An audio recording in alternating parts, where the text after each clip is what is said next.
பெண்கள் நலனை அக்கறை கொள்ளுவோம். நம்மளுடைய அப்பா சொன்னதுதான். தூத்துக்குடி விளாத்திக்குளம்ல 17 வயசு குழந்தைய ரேப் பண்ணி கண்டந்துண்டமா வெட்டி போட்டிருக்காங்க. இது வந்து தமிழ்நாட்டுக்கும் என்டிஏவுக்கும் நடக்கக்கூடிய எலெக்ஷன் அப்படிங்கிறாரு. நேத்துல ஒருத்தவங்க கேட்கறாங்க, எப்பா மறுபடியும் இங்க வந்துருவீங்களா அப்படின்னு சொல்லி. அதெல்லாம் வரமாட்டாங்கக்கா.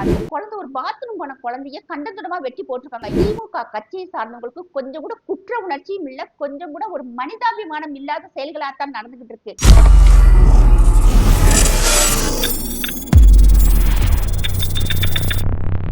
வந்தே மாதரம். சாமானியன் குரல் தேசியவாதிகளுக்கு எனது அன்பான வணக்கங்கள். பெண்களை காப்போம், பெண்கள் நலனை அக்கறை கொள்ளுவோம். நம்மளுடைய அப்பா சொன்னதுதான். பெண்களுக்கு ஏதாவது ஒண்ணுன்னா என்னுடைய இரும்பு கரத்தை வச்சு நான் அடக்குவேன் ஒடுக்குவேன் அப்படின்னு சொன்னாரு. அடக்குனாரா? அடக்கல. ஒடுக்குனாரா? ஒடுக்கல. ஆனா பார்த்தோம்னா தமிழ்நாடு அமைதி பூங்காவாக இருக்குது. தமிழ்நாட்டு மக்கள் மகிழ்ச்சியாக இருக்கிறாங்க. தமிழ்நாட்டுல பாலாறும் தேனாரும் ஓடுது. அப்படியே மக்கள்லாம் பார்த்தோம்னா குதூகலமா இருக்கிறாங்கன்ட்டு நம்முடைய அப்பா சொல்றாரு. அப்பாவினுடைய அமைச்சரவையில் இருக்கக்கூடிய அமைச்சர்கள் கொஞ்சம் கூட கூச்சம் இல்லாம, கொஞ்சம் கூட மனசாட்சியே இல்லாம பேசிக்கிட்டு இருக்காங்க. இன்னைக்கு பார்த்தோம்னா விளாத்திக்குளம், தூத்துக்குடி விளாத்திக்குளம்ல 17 வயசு குழந்தைய ரேப் பண்ணி கண்டந்துண்டமா வெட்டி போட்டிருக்காங்க. ஒரு 7 வயசு குழந்தையில இருந்து 70 வயசு பாட்டி வரைக்கும் விடுறது இல்ல. 2 வயசு குழந்தைய விடுறது இல்ல. இது பூராமே பார்த்தோம்னா, இதுக்கு பேசிக்கே பார்த்தோம்னா போதை தான். அந்த போதையை சாப்பிட்டுட்டு தான் நம்ம என்ன செய்யறோம், ஏது செய்யறோம் அப்படிங்கிற ஒரு சுய உணர்வே இல்லாம ஆட்கள் பூரா இப்படி செஞ்சுக்கிட்டு இருக்காங்க. இதுல பார்த்தோம்னா அந்த 2 வயசு குழந்தைய கொண்டவனுக்கு ஜெயில்ல இருக்கான். இப்ப நம்முடைய முதல்வர் ஐயா என்ன சொல்றாங்கன்னா, அதாவது மற்ற மாநிலம் கூட கம்பேர் பண்றாரு. அவங்க கட்சியில இருக்கும் ஒரு சில பெண்கள் கூட இதை ஒரு மனசாட்சியே இல்லாம என்ன சொல்றாங்கன்னா, உத்தரப்பிரதேசத்துல எப்படி நடக்குது தெரியுமா, மத்திய பிரதேசத்துல எப்படி நடக்குது தெரியுமா, அதை விட இங்க கம்மியா நடக்குது அப்படின்ட்டு. நாங்க உத்தரப்பிரதேசலயோ மத்திய பிரதேசலயோ குஜராத்லயோ போய் நாங்க ஓட்டு போடல. தமிழ்நாட்டுல மு.க.ஸ்டாலின் அவர்களுக்கு தான் நாங்க ஓட்டு போட்டிருக்கோம். இங்க சட்ட ஒழுங்கு எப்படி இருக்கோ அதை பத்தி மட்டும்தான் நாங்க பேச முடியும். அதை பத்தி மட்டும்தான் நீங்களுமே பேசணும். அதை விட்டுட்டு மற்ற மாநிலம் கூட நீங்க கம்பேர் பண்ணவே கூடாது. ஆனா இன்னொன்னு பாத்தீங்கன்னா, அதாவது நம்முடைய தமிழக முதல்வர் என்ன சொல்றாருன்னா, இது வந்து தமிழ்நாட்டுக்கும் என்டிஏவுக்கும் நடக்கக்கூடிய எலெக்ஷன் அப்படிங்கிறாரு. அதாவது திமுகவுக்கும் தமிழக மக்களுக்கும் நடக்கக்கூடிய எலெக்ஷன், திராவிட கூட்டத்துக்கும் தமிழக மக்களுக்கும் நடக்கக்கூடிய எலெக்ஷன் தான் இது. இப்படித்தான் மக்கள் எல்லாருமே ஒவ்வொருத்தவங்களும் பார்த்துக்கிட்டே இருக்கிறாங்க. பயப்படுறாங்க. ஐயோ மறுபடியும் இவங்க வந்து ஆட்சிக்கு வந்துருவானுங்களோ அப்படின்ட்டு ஒவ்வொரு பெண்கள்கிட்டயுமே இந்த பயம் இருக்கு. நேத்தெல்லாம் ஒருத்தவங்க கேட்கறாங்க, எப்பா மறுபடியும் இங்க வந்துருவீங்களா அப்படின்னு சொல்லி. அதெல்லாம் வரமாட்டாங்கக்கா. இந்த அளவுக்கு இவங்க அநியாயம் பண்ணிக்கிட்டு இருக்காங்க, எதுக்கு வரப்போறாங்க? ஆமாப்பா நீங்க எல்லாம் எல்லார்ட்டையும் சொல்லுங்க அப்படிங்கிறாங்க. எல்லாத்துக்குமே வந்து ஒரு பயம். எங்க மறுபடியும் இவங்க வந்துட்டா இன்னும் இதை விடத்தான் இவங்க மோசமாக ஆட்சி நடத்துவாங்க அப்படின்ட்டு எல்லாருக்குமே தெரியுது. ஆனா இப்ப நம்ம ஐயா, நம்ம முதல்வர் ஐயாவுடைய கூற்றுப்படியே பார்த்தோம்னா, அதாவது என்டிஏவுல வந்து எப்படி ஆட்சி நடக்கும் தெரியுமா அப்படின்னு கேக்குறாங்க. ஒரு சின்ன எக்ஸாம்பிள் சொல்றேன். இப்ப 2 வயசு குழந்தைய வந்து ஒருத்தர் ரேப் பண்ணிட்டான். அவனை என்ன பண்ணிருக்காங்க நம்ம தமிழ்நாட்டுல பத்திரமா கூட்டு கொண்டு போய் ஜெயில வச்சிருக்காங்க. இதே உத்தரப்பிரதேசத்துல நடந்துச்சுன்னு வைங்களேன், இந்நேரம் உயிரோட இருக்க மாட்டான். 2 மணி நேரம், அதிகமா போச்சுன்னா 6 மணி நேரம் தான். அவனை வந்து கோர்ட்ல கொண்டு போய் காமிச்சிட்டு திரும்பி வர்ற வழியிலே அவனை என்கவுண்டர்ல போட்டுருவாங்க. அந்த நாய் இருந்தா என்ன செத்தா என்னன்னு கேக்குறேன் நானு. எல்லா பெண்களுமே அதைத்தான் யோசிப்பாங்க. கவர்மெண்ட் செலவுல அவனை உள்ள கொண்டு போய் பத்திரமா வச்சு அதுக்கு 10 போலீஸ் பாதுகாப்பு கொடுத்து இவனை கோர்ட்டுக்கும் போலீஸ் ஸ்டேஷனுக்கும் கூப்பிட்டுட்டு அலையுறதுங்க என்ன அவசியமா? இன்னொன்னு பார்த்தோம்னா, பிள்ளைகள் ஸ்கூலுக்கு போகும்போது பின்னாடி வந்து பசங்க துரத்திட்டு வர்றாங்க. அதை பிள்ளைங்க சொல்றாங்க. அதுக்கு இன்னைக்கு வரைக்கும் நம்முடைய தமிழக அரசு சார்பில் எந்த விதமான நடவடிக்கை எடுக்கவே இல்லை. இதே மாதிரி மத்திய பிரதேசத்துல நடந்தது. 2 நாளா வந்து என்னை லவ் பண்ணிக்க அப்படின்னு சொல்லிட்டு 2 பசங்க தொந்தரவு பண்ணிக்கிட்டே இருந்தாங்க. இது அங்க சிசிடிவி கேமரால வந்து பதிவாயிடுச்சு. அது மட்டும் இல்லாம அங்க பஸ் ஸ்டாண்ட்ல நின்று இருந்த பசங்க அதை வீடியோவை எடுத்து இந்த இடத்துல இப்படி நடந்துட்டு இருக்குன்னு போஸ்ட் பண்ணிட்டாங்க. அந்த கடைக்காரர் வந்து தன்னுடைய சிசிடிவி கேமராவில் பதிஞ்சிருந்த வீடியோவை மத்திய பிரதேஷ் போலீஸ்க்கு வந்து வாட்ஸ்அப் பண்ணி விட்டுறாரு. அடுத்த நாளேவும் அந்த குழந்தைங்க யாருமே வந்து போலீஸ்ல கம்ப்ளைண்ட் பண்ணல. பொதுமக்களாக செஞ்சது. இதை மத்திய பிரதேஷ் போலீஸ் வந்து பெண்கள் போலீஸே வந்து அந்த 2 பேரையும் பிடிச்சு சாத்துன்னு சாத்தி, அந்த கில்லி படத்துல இந்த ஓட்டேரி நறுக்கி இப்படி 2 பக்கமும் கொம்பு முளைச்ச மாதிரி சடை போட்டு விட்டுருப்பாங்க இல்லையா, அதே மாதிரி அந்த 2 பேரையும் லப்பர் பேண்டை போட்டு அந்த தலையில குதிரவாளை போட்டு விட்டுட்டு இப்படி குத்த வச்சு உட்கார வச்சு அப்படியே அதே மாதிரி அந்த ஊர் ஃபுல்லா பெண்கள் போலீஸ் வந்து இழுத்துட்டு வந்தாங்க. இனிமேல் இப்படி செய்வியான்னு மகளிர் போலீஸ் சாத்துலேயும் ஒவ்வொருத்தரும் பயந்துருப்பான். மறுபடியும் அது மட்டும் இல்லாம அந்த பெண்கள் போலீஸ் அங்க நின்று பேட்டி கொடுக்குறாங்க. அந்த பெண்கள்கிட்ட சொல்றாங்க, அந்த ஸ்கூல் குழந்தைகள்கிட்ட சொல்றாங்க, பயப்படக்கூடாது. நாங்க தெருவுக்கு வந்து பெண்களுக்கு ஏதாவது தொந்தரவு நடந்தா உடனே எங்களுக்கு மிஸ்டு கால் கொடுங்க. வாட்ஸ்அப்ல எங்களுக்கு வந்து நீங்க மெசேஜ் அனுப்பி நாங்க சொல்லிக்கிட்டு இருக்கோம். படிக்க போற பிள்ளைங்க யாரும் பயப்படக்கூடாது. வேலைக்கு போற பெண்கள் தைரியமாக இருங்க. நாங்க உங்களுடைய பாதுகாவலனா இருக்கிறோம்னு சொல்றாங்க. அதே மாதிரி அந்த மெசேஜ் பண்ண பசங்களை வந்து அவங்க வந்து கௌரவப்படுத்தினாங்க. இப்படித்தான் வந்து நீங்க தைரியமாக வந்து பொதுமக்களுக்காக நீங்க பேசணும் அப்படின்னு சொன்னாங்க. இது வந்து மத்திய பிரதேசத்துல நடந்தது. இதே மாதிரி பார்த்தோம்னா ஒவ்வொரு மாநிலத்திலயுமே வந்து குஜராத்ல எல்லாம் சொல்லவே வேண்டாம். சின்ன தவறு செஞ்சானாக்கும் நல்ல சட்டையெல்லாம் கட்டிட்டு வெளுன்னு வெளுத்து மெயின் ரோடு ஃபுல்லா இழுத்துட்டு வருவாங்க. கயரை கட்டி இழுத்துட்டு வருவாங்க. இப்படி பண்ணுவியான்ட்டு அவையும் நம்ம என்ன தப்பு செஞ்சு இனிமேல் நான் இந்த தப்பு பண்ண மாட்டேன், மாஃப் கர்லோன்னு புலம்பிக்கிட்டே வருவோம். அது ஃபுல்லா வீடியோ ஃபுல்லா எடுத்து எல்லா மாநிலத்துக்குமே பரவ செய்வாங்க. ஆனா இங்க நம்ம தமிழ்நாட்டுல என்ன நடக்குது? அப்படியா கற்பழிச்சிட்டியா போ ஜெயிலுக்கு போ. ஒரு கர்ப்பிணி பெண்ணை இடிச்சிட்டியா 2 மணி நேரத்துல அந்த குற்றவாளி வெளியே வந்துட்டான். ஆனா அந்த பெண் இறந்துட்டாங்க.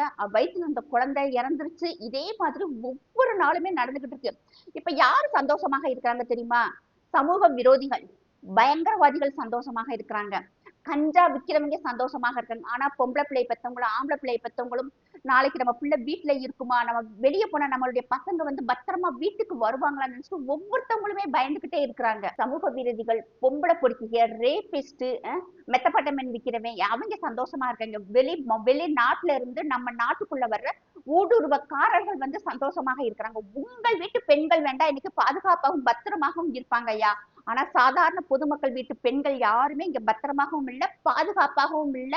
அப்படி ஒவ்வொரு நாளும் வந்து நம்ம உயிரோட இருப்போமா, பத்திரமாக இருப்போமான்ட்டு ஒவ்வொரு பெண்ணும் ஒவ்வொரு ஆணும் வந்து இன்னைக்கு பயத்தோடயே வாழ்ந்துகிட்டு இருக்கிறாங்க. என்டிஏ வந்து இப்ப ஆட்சிக்கு வந்தா எப்படி இருக்கும்னு தெரியும். இவர் நம்முடைய முதல்வர் கேட்கிறாங்க இல்லையா? நான் சொல்றேன் என்டிஏ ஆட்சி ஒரு மாநிலத்துல வந்தா எப்படி இருக்கும் தெரியுமா? ஃபர்ஸ்ட் வந்து சட்டம் ஒழுங்கு அங்க சரியாக இருக்கும். இப்படி சமூக விரோதிகள் எல்லாம் டான்ஸ் ஆட முடியாது. கண்ட கண்ட இடத்துல வந்து இப்படி கஞ்சா விற்க முடியாது. பெண்களை வந்து முதல்ல சீண்ட முடியாது. ஒண்ணும் இல்ல, ரோட்ல போய்கிட்டு இருக்க ஒரு பெண்ணை பைக்ல வர்றவே வந்து மேல துப்பட்டாவை வந்து இழுத்துட்டு போனான். அன்னைக்கு சாயந்தரத்துக்குள்ளேயே அவனை கண்டுபிடிச்சு அடி வெளுவெளுன்னு வெட்டி எந்த இடத்துல மிதிக்கிறாங்கன்னே நமக்கு தெரியாது. ஆனா மிதிக்கிற மிதியில அவன் கையெடுத்து மன்னிப்பு கேட்டு இனிமேல் நான் இந்த தப்பை செய்ய மாட்டேன், பொண்டாட்டியை பார்த்தா கூட நமக்கு ஆசை வராத அளவுக்கு அடி வெளுத்து விட்டுறாங்க அங்கெல்லாம். அதே மாதிரி பார்த்தோம்னா பெண்கள் வந்து தைரியமாக வெளியே போலாம். ஆண்கள் கொண்டு வர்ற பணமோ பொருட்களோ பத்திரமாக வந்து வீட்டுக்கு வந்து சேரும். அதாவது வந்து தண்டனைகள் கடுமையாக இருந்தா மட்டும்தான் நம்ம தப்பு செய்யக்கூடாது அப்படிங்கிற எண்ணம் வந்து ஒவ்வொருத்தவங்களுக்குமே வரும். ஆனா இங்க என்ன நடக்குது? நம்ம என்ன தப்பு வேண்டாலும் செய்யலாம், காவல்துறை வந்து நம்மளை கண்டுக்காம விட்டுருவாங்க, நமக்கு வந்து எந்த விதமான தண்டனையும் கொடுக்க மாட்டாங்க அப்படிங்கிறது வந்து ஒவ்வொரு சமூக விரோதிகளுக்குமே வந்து நல்ல மனசுல பற்றுது. அதனால அவங்க என்ன செய்யறாங்கன்னா தைரியமாக எல்லா விதமான தவறுகளுமே செஞ்சுக்கிட்டு இருக்காங்க. ஏன்னா இன்னைக்கு நடக்கிற ஒவ்வொன்றும் பார்த்தோம்னா அப்படித்தான் தெரியுது. தூத்துக்குடியில அந்த விளாத்திக்குளம் பெண் வந்து அந்த குழந்தை ஒரு பாத்ரூம் போன குழந்தைய கண்டந்துடமா வெட்டி போட்டிருக்காங்க. இப்ப வரைக்கும் பார்த்தோம்னா அந்த பெண்ணை இந்த நிமிஷம் வரைக்குமே வந்து அந்த குற்றவாளியை கண்டுபிடிக்க முடியல. இது யாராவது நம்ப முடியுமா? இப்படிப்பட்ட தவறுகள் செய்யறது யாருன்னு பார்த்தா கரெக்டா அந்த திமுகவை சார்ந்த நிர்வாகிகளா இருக்கிறாங்க. இல்லாட்டி அது கட்சிக்கு சார்ந்த மிகவும் நெருக்கமான ஆளுகளாகத்தான் இருக்கிறாங்க. மற்ற பொதுமக்கள் கூட இந்த விதமான தவறுகள் செய்ய பயப்படுறாங்க. மனசாட்சிப்படி நம்ம மனசாட்சிப்படி நடந்து கொள்ளணும்னு நினைக்கிறாங்க. ஆனா இந்த திமுக கட்சியை சார்ந்தவங்களுக்கு கொஞ்சம் கூட குற்ற உணர்ச்சியும் இல்ல, கொஞ்சம் கூட ஒரு மனிதாபிமானம் இல்லாத செயல்களாத்தான் நடந்துகிட்டு இருக்கு. நேற்று கனிமொழி மேம் அவர்கள் அங்க போறாங்க. அந்த மக்கள் வந்து அடிச்சு துரத்தி விடுறாங்க. இப்ப நமக்கே தோணுது, மணிப்பூருக்கு இங்க இருந்து நீங்க மெழுகுபத்தி பிடிச்சிட்டு போனீங்கல்ல, தமிழ்நாட்டுல தினம் தினம் வந்து குழந்தைகள், பெண்கள், பாட்டிகள் வந்து கற்பழிக்கப்பட்டு கொலை செய்யப்படுறாங்க. அவங்களுக்கு நீங்க ஏன் மெழுகுவத்தி ஏந்திட்டு ரோட்ல நடக்க மாட்டேங்கிறீங்க? பில்கிஸ் பானுக்கு இங்க இருந்து பொங்கு பொங்குன்னு பொங்குனீங்க, ஆசிஃபாவுக்கு பொங்கு பொங்குன்னு பொங்குனீங்க. இங்க இருக்க பெண்கள் என்ன பாவம் செஞ்சாங்க? பாகிஸ்தான் பெண்கள் கேட்பாங்க, அங்க இருக்க பாகிஸ்தான் ஹிந்து பெண்கள் கேட்பாங்க, நாங்கள் ஹிந்துக்களாக பிறந்தது பாவமான்னு கேட்பாங்க. அது மாதிரி தமிழகத்துல பெண்கள் பிறந்தது பாவமான்னு இப்ப நீங்க கேட்க வச்சுட்டீங்க கனிமொழி மேம். ஆனா நீங்க செஞ்சதுக்கு உண்டான பலன் வந்து இன்னைக்கு நீங்க அனுபவிச்சுக்கிட்டு இருக்கிறீங்க. எந்த ஒரு நாட்டுல பெண்களுக்கு பாதுகாப்பு இல்லாம அவங்கள அழுக வைக்கிறாங்களோ உண்மையிலேயே அந்த ஆட்சி வந்து நல்ல ஆட்சியாகவே இருக்காது. இந்த ராஜபக்சேவை எடுத்துக்கங்க, அங்க நம்முடைய தமிழர்கள் எத்தனை லட்சம் மக்கள் கொன்றாங்க. இன்னைக்கு ராஜபக்சே அந்த அன்னைக்கு, அதாவது இன்னைக்கு ஸ்ரீலங்காங்கிற ஒரு நாடே வந்து இல்லாம நாசமா போய்கிட்டு இருக்கு. பாகிஸ்தான் எடுத்துக்கோங்க, பங்களாதேஷ் எடுத்துக்கோங்க, இன்னைக்கு வந்து அது இருக்கிற அட்ரஸ் இல்லாம அந்த நாட்டு மக்கள் பிச்சை எடுத்து வாழ்ந்துகிட்டு இருக்காங்க. பெண்களை வந்து விபச்சாரத்துக்கு அனுப்பிச்சுட்டு இருக்காங்க. ஆனா அதே ஒரு நிலைமையை தமிழக மக்களுக்கு கொண்டு வந்துடாதீங்க, தயவு செய்து சொல்றேன். சட்டம் ஒழுங்கா சரியா கொண்டு வாங்க.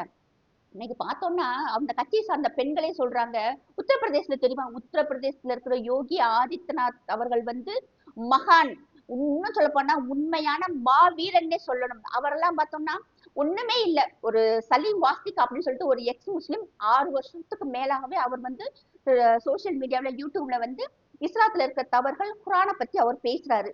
அப்ப வந்து அவர் ஏற்கனவே சொல்லுவாரு, எனக்கு எப்ப இருந்தாலுமே வந்து இந்த பயங்கரவாதிகள்னால என் உயிர் போகும்னு அவர் அடிக்கடி எல்லா யூடியூப்லயுமே சொல்லுவார். அதே மாதிரி அவர் வீட்டுல படுத்திருக்கும் போது 2 அண்ணன் தம்பி 2 பேருமே வந்து அவரை கழுத்தறுத்து வயிற்ற அறுத்துடுறாங்க. அவர் வந்து ஹாஸ்பிட்டல் இப்போ வரைக்கும் அவர் சாகல, ஹாஸ்பிட்டல்ல தான் இருக்கிறாரு. ஆனா அங்க இருக்கும் மக்கள் அத்தனை பேருமே ஒண்ணு சேர்ந்து சலீம் வாஸ்திக் அவர்களுக்கு வந்து இந்த நடந்த கொடுமைக்கு எங்களுக்கு நீங்க பதில் கொடுக்கணும் அப்படின்னு சொன்னாங்க. அந்த சமயத்துல பார்த்தோம்னா யோகி ஆதித்யநாத் அவர்கள் ஜப்பான்ல தான் இருக்கிறாரு. ஒண்ணுமே செய்யல. அங்க இருந்து நீங்க அவங்க என்கவுண்டர் போட்டுருங்கன்னு சொல்றாங்க. வெள்ளிக்கிழமை காலையில 8:15க்கு அவரை வந்து காயப்படுத்துறாங்க சலீம் வாஸ்திக் அவர்களை. சனிக்கிழமை ஞாயிற்றுக்கிழமை நைட்டு ஒரு ஆளை வந்து என்கவுண்டர்ல போட்டாங்க. திங்கக்கிழமை விட்டு செவ்வாய்க்கிழமை ஒரு ஆளை என்கவுண்டர்ல போட்டாங்க. நல்லா கவனிச்சுக்கோங்க.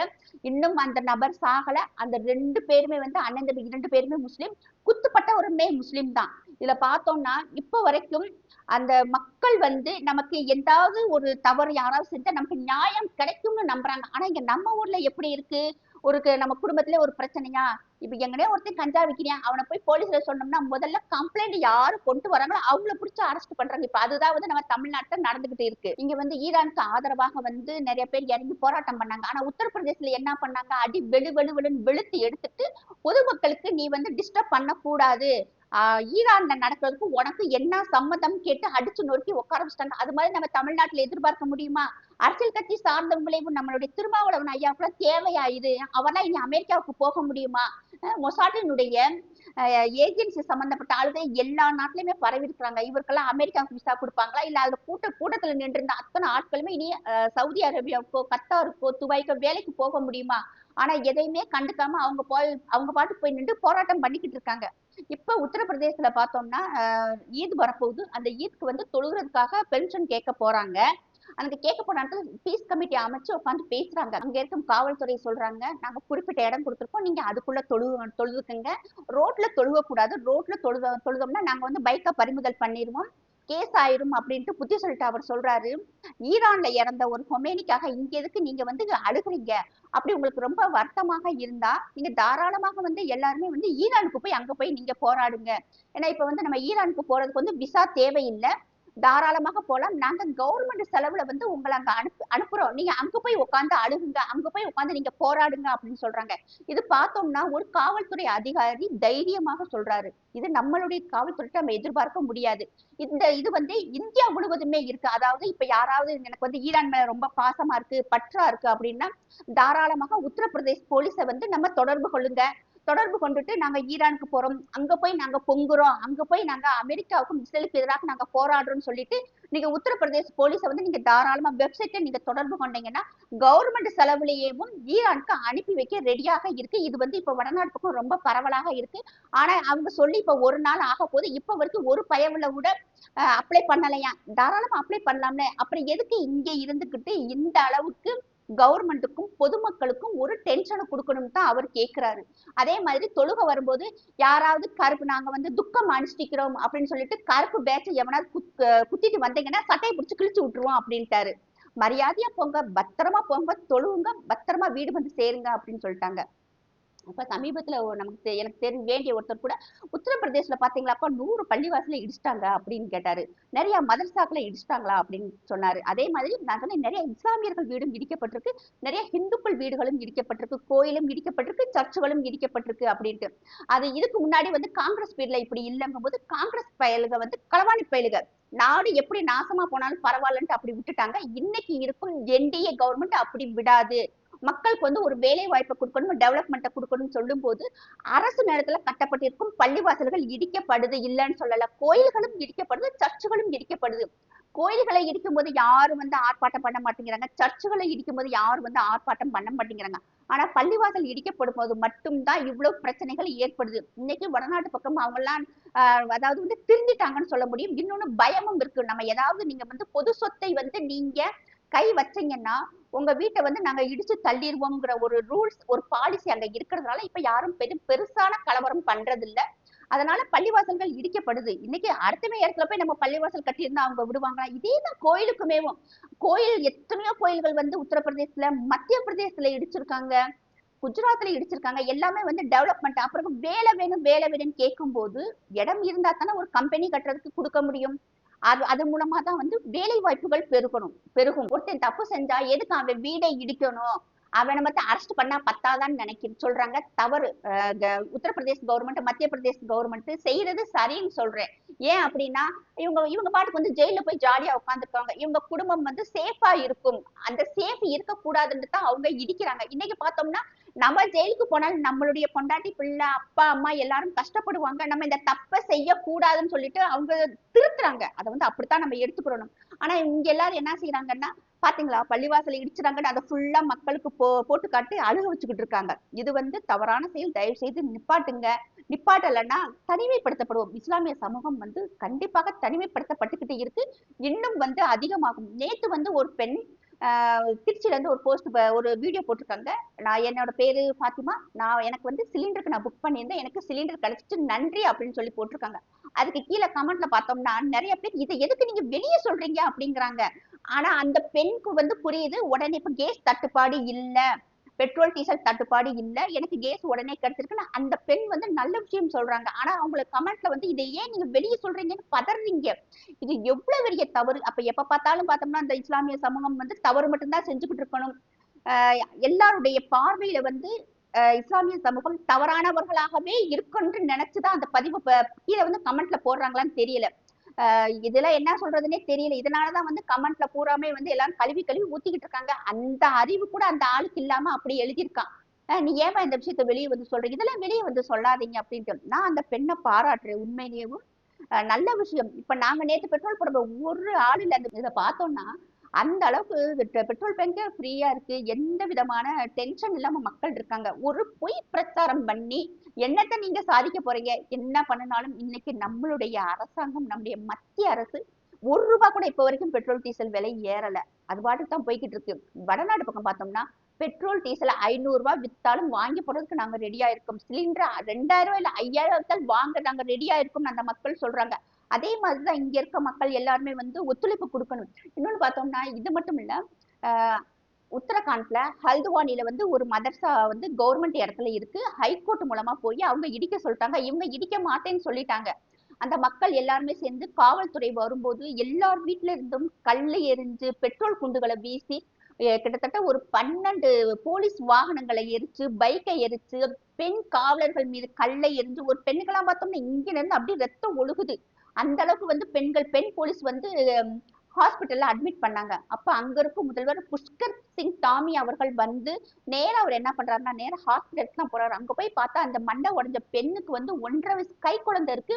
அவங்க வீட்டுக்காரர் கேள்விப்பட்டு பதறி அடிச்சுட்டு ஓடி வர்றாரு. அதை புஷ்கர் சிங் தாமி பார்த்துட்டு, எதுவும் பயப்படாதீங்க, இங்க வந்து காவல்துறைக்கு வந்து நாங்க எந்த விதமான சேதம் ஏற்பட்டதுக்கு வந்து நாங்க வருத்தம் தெரிவிக்கிறோம் அப்படின்ட்டு மன்னிப்பு கேட்டுட்டு அந்த பெண்ணுக்கு உண்டான முதலுதவியை கொடுங்க அப்படின்னு சொல்லிட்டு உடனே உத்தரவு கொடுக்குறாரு. அது ஏற்கனவே வந்து இஸ்லாமியர் சமூகம் இருக்கும் இடங்கள்ல வந்து ஃபர்ஸ்ட் வந்து ட்ரோன் விட்டுருவாங்க.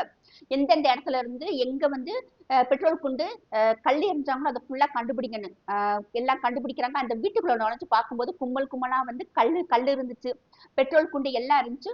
கிட்டத்தட்ட 5000 பேருக்கு மேல வந்து அங்க அரெஸ்ட் பண்ணாங்க. முக்கியமான ஆள் இருக்காங்க இல்லையா, அவங்களுடைய வீடுகள் வந்து சோதனைப்படும் போது அவங்க வந்து ஓடி போயிடுறாங்க. அப்ப உத்தரகாண்ட் காவல்துறை என்ன செய்யறாங்கன்னா, அவங்க அப்பே மகன் அவங்களை கண்டுபிடிச்சு கொடுத்தா வெறும் 50,000 வந்து அனௌன்ஸ் பண்ணாங்க. அவங்க அதை விட பிச்சைக்கார பயிலா இருக்கீங்க போல.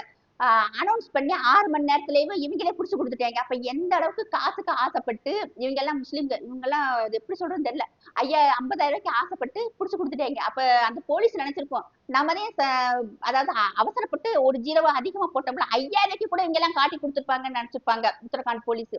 அவங்க வீட்டை வந்து இடிக்கல. அதான் இப்ப யோகி ஆதித்யநாத், ஹேமந்த பிஸ்வ சர்மா வந்து கொஞ்சமாவது டைம் கொடுப்பாங்க. அதான் நீ உன் பொருளை எடுத்துட்டு ஓடி போன. இவர் என்ன பண்ணாரு தெரியுமா, ஒரு பொருளை எவனும் எடுக்கக்கூடாது அப்படின்ட்டாரு. சின்ன ஸ்பூனு, நம்ம கதவு ஜன்னல் இருக்கு இல்லையா, ஜன்னலை கூட கிரில் வச்சு ஒரு சேதம் இல்லாம ஃபுல்லா கட் பண்ணி எடுத்துட்டு, ஒரு ஸ்பூன் முதல் கொண்டு டம்ளர் முதல் கொண்டு ஏலம் விட்டாங்க. ஏலம் விட்ட பணத்துல பொது சொத்துக்களை வந்து அதுக்கு உண்டான இழப்பீடு திரும்ப கொடுத்துட்டாரு. நல்லா புரிஞ்சுக்கிறோம். அதுக்கு பிறகுதான் வந்து வெறும் மணலத்தான் அவங்க இடிச்சு தள்ளாங்க. அப்ப பத்திரிக்கைக்காரங்க கேட்கும்போது இப்படி அவங்களுடைய பொருளை வந்து நீங்க ஏலம் விட்டுட்டீங்களே, அப்ப அவர் கேட்டாரு, அவங்க அப்பனா வந்து பொது சொத்து எரிச்சதுக்கு பெனால்டி கட்டுமா? நான் எப்படி வந்து நாங்க சரி கட்டுறது? பொது சொத்தை சேதம் விளைவிக்கிறதுக்கு யாருக்கும் இங்க அதிகாரம் இல்ல. அதனால எவையவே வந்து இதுல சம்பந்தப்பட்டிருக்கானோ அத்தனை பேருடைய வீட்டு பொருட்களை எடுத்து ஏலம் விட்டு அதுல வர்ற பணத்துலதான் வந்து பொது சொத்துக்கு உண்டான இழப்பீடை நாங்க கொடுத்துருக்கோம் அப்படின்னு சொல்லி முடிச்சிட்டாரு. இதே மாதிரிதான் ஒவ்வொரு மாநிலத்திலும் இருக்கும் என்டிஏ கூட்டணி இருக்கும் ஆட்சிகள்ல வந்து நல்ல விஷயங்கள் நடந்துகிட்டு இருக்கு. இப்ப எல்லாரும் என்ன சொல்லுவாங்க, நீங்க இஸ்லாமிய சம்பந்தப்பட்ட விஷயமா சொல்றீங்க அப்படின்ட்டு. இல்ல, இதே இது வந்து உத்தரப்பிரதேஷ், மத்திய பிரதேசல வந்து இந்துக்கள் வந்து பெண்களுக்கு எந்த விதமான தவறு செஞ்சாலுமே வந்து உடனே பனிஷ்மெண்ட் பண்றாங்க. வீடுகள் இடிக்கப்பட்டிருக்கு. அந்த ஆள் வந்து தன்னுடைய காதலிய வீட்டுல கூப்பிட்டு வந்து ஒருத்தர் வந்து அடைச்சு வச்சுட்டு போயிடுறாரு. அந்த பெண்ணினுடைய தகப்பனார் போலீஸ்ல போய் கம்ப்ளைண்ட் பண்றாங்க. ஒரு நாள் கழிச்சு அந்த பெண் இந்த வீட்டுல இருக்காங்கன்னு சொல்லி கண்டுபிடிக்கப்பட்டு அடுத்த 1/2 மணி நேரத்துல அந்த பெண் வந்து மீட்கப்படுறாங்க. அந்த வீடு அவன் அந்த அரெஸ்ட் பண்ணி இழுத்துட்டு போகும்போதே வீடை பிடிச்சி இடிச்சு தள்ளுறாங்க. இத்தனைக்கு அதெல்லாம் வந்து ரொம்ப சாதாரண குடும்பம். அவங்க அம்மாவுக்கு இப்படி ஒரு விஷயம் நடந்ததே தெரியாது. அந்த அம்மா ரோட்ல நிக்கிறாங்க. இவர் வந்து உத்தரப்பிரதேசம் அந்த கட்சிக்காருன்னா ஒரு அடிப்படை உறுப்பினர்னு வச்சுக்கோங்களேன். அவர் வந்து ஹிந்து, முஸ்லிம், கிறிஸ்டின்லாம் இல்ல.